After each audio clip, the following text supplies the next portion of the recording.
Hey, salut tout le monde, c'est de fittransformation.ca. Donc aujourd'hui dans la vidéo, on parle du plus gros mythe entourant le fitness et la remise en forme. On parle du calcul calorique. Donc on écoute ça.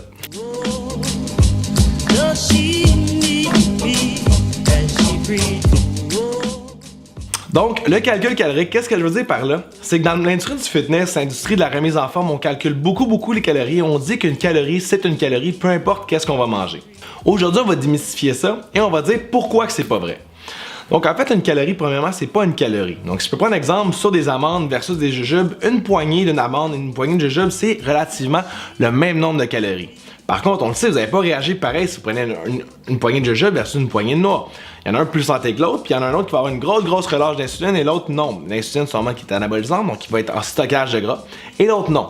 Donc, rendu là, on le sait déjà qu'une calorie, c'est pas une calorie en soi. Ensuite de ça, il y a l'aspect calcul des calories. Donc, aujourd'hui, on va prendre l'exemple sur une pomme. Donc, une pomme, un chiffre fictif de 100 calories. Donc, cet exemple, vous prenez deux pommes identiques qui viennent du même arbre, qui a été cueilli en même temps, la même couleur, identique, n'a pas le même nombre de calories. Donc, déjà là, comment est-ce qu'on fait pour calculer des calories dans un plat quand on ne sait même pas combien de calories on a réellement dans votre aliment? Ensuite de ça, il y a l'aspect biochimique, l'aspect hormonal, l'aspect digestif de votre corps. Donc, exemple, vous mangez votre pomme. Qu'est-ce que votre pomme va faire dans votre corps? Donc, ça aussi, ça a un impact sur la calorie. Donc, si votre digestion est bonne, si votre digestion est mauvaise, si vous avez un bon système hormonal, si vous n'avez pas un bon système hormonal, si vous avez un gros chemin biochimique à faire au niveau de votre pomme, cette pomme-là va avoir un plus haut taux de calories ou un plus bas taux de calories. Parce qu'une calorie, c'est une dépense, c'est une énergie. Donc, quand on sait ces deux facteurs-là, pourquoi est-ce qu'on calcule les calories dans un plat quand on veut perdre du poids?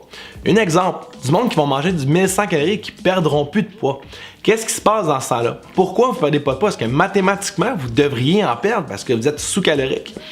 Donc, les calories, c'est pas nécessairement une calorie comme qu'on le voit mathématiquement. Il y a l'aspect aussi de la thyroïde qui est capable de manager un petit peu au niveau du corps. Donc, il va essayer de ralentir un petit peu le métabolisme, donc il va couper des choses qu'on n'a pas réellement besoin pour justement diminuer l'impact calorique qu'on a au niveau des aliments. Il y a l'aspect au niveau de la chaleur corporelle du corps qui va diminuer. Il y a beaucoup de facteurs qui vont jouer au niveau de la ligne, au niveau de calorique. C'est quand même votre énergie en soi. Donc, en gros, il ne faut pas se fier juste avec ça pour se remettre en forme.